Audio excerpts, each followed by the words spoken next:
Good Monday, everyone, and welcome to this edition of Conversations Daily News. I'm your host, Cyrus Webb. Glad you all could join us once again. Well, it's a brand new day, it's a brand new week, and that means a brand new opportunity for you to do something amazing, and it all begins today. We, of course, have your news headlines coming up on this Monday. We have the Truth of the Day with Mary Ellen Ciganovich, and in today's Entertainment Spotlight, you're being part of my conversation with Dr. Astona Wells-Jarrett, talking about the importance of children now 12 and up getting the COVID vaccine. Enjoy today's broadcast. For Conversations Daily News, I'm Cyrus Webb with your Monday headlines. In national news, Louisville pins hope on Justice Department review of policing. For the people marching in the streets for more than a year around the killing of Breonna Taylor, a wide-ranging new federal investigation of policing in Louisville is seen as one more chance for justice. The demonstrations, big and small, have led to lawsuits and complaints that police are abusing the people out protesting abuse. Most are still upset that no officers have been directly charged in the killing of Taylor on March 13, 2020. It's been insult to injury the whole time for many of us protesting, said a Louisville mayoral candidate who has been arrested during protests. They've started this civil unrest. We're out here because of them, and we're being treated like trash. The Broadened Patterns and Practices probe, announced last month by U.S. Attorney Merrick Garland, could soon be led by a veteran black civil rights lawyer who has criticized the handling of the Taylor case. Christian Clark is the Biden administration's choice to lead the Justice Department Civil Rights Division. Her nomination narrowly advanced through a Senate committee this week. Federal investigators are likely to review instances in which Louisville demonstrators were beaten and shot with pepper balls, as well as the killing of a popular barbecue stand owner as police and the National Guard brought in to enforce a curfew descended on his property. Barbecue cook David McAtee thought that he was under attack, his family said. Surveillance video shows authorities arriving at his restaurant and unleashing pepper balls without warning, striking around his grill and inside his kitchen. McAtee didn't realize they were non-lethal weapons fired by law enforcers, his family's lawyer said. He fired 2 rounds from a handgun through the door of his eatery and was shot dead by a National Guard member. The chief of police was later fired because Louisville officers on the scene failed to turn on their body cameras. The Justice Department had already begun an investigation last year into the officers involved in the Taylor shooting and their chain of command for civil rights violations. In more national news, Floyd killing prompts some states to limit or ban chokeholds. Democratic Representative Leslie Herod had no luck persuading her colleagues in the Colorado legislature to ban police from using chokeholds after the death of a 23-year-old black man in suburban Aurora in 2019.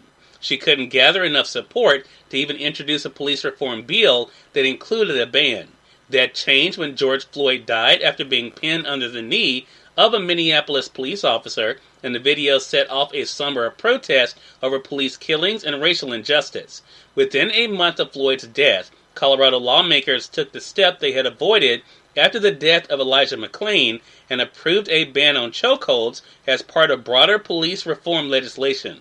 The law overrode more limited chokehold restrictions that were put in place 4 years earlier. Colorado is among several states to prohibit or severely limit the use of chokeholds and neck restraints by police officers in the year since the world watched Floyd plead for air as he was pinned under the knee of former officer Derek Chauvin, who was convicted of murder and manslaughter last month. At least 17 states, including Minnesota, have enacted legislation to ban or restrict the practice, according to data provided to the Associated Press by the National Conference of State Legislatures. In more national news, COVID testing's value shrinks as vaccine beats back virus. Federal health officials' new, more relaxed recommendations on masks have all but eclipsed another major change in guidance from the government. Fully vaccinated Americans can largely skip getting tested for the coronavirus. The Centers for Disease Control and Prevention said last week that most people who have received the full course of shots and have no COVID-19 symptoms don't need to be screened for the virus, even if exposed to someone infected. The change represents a new phase in the epidemic after nearly a year in which testing was a primary weapon against the virus. Vaccines are now central to the response and have driven down hospitalizations and deaths dramatically. Experts say the CDC guidance reflects a new reality in which nearly half of Americans have received at least one shot and close to 40% are fully vaccinated. And finally, in entertainment news, CBS Mom exits after 8 seasons with seasons rating high. The CBS comedy Mom signed off after 8 seasons last week before 6.2 million viewers, the biggest audience of its final season. The comedy, starring Allison Janney, ended with her title character in an Alcoholics Anonymous meeting.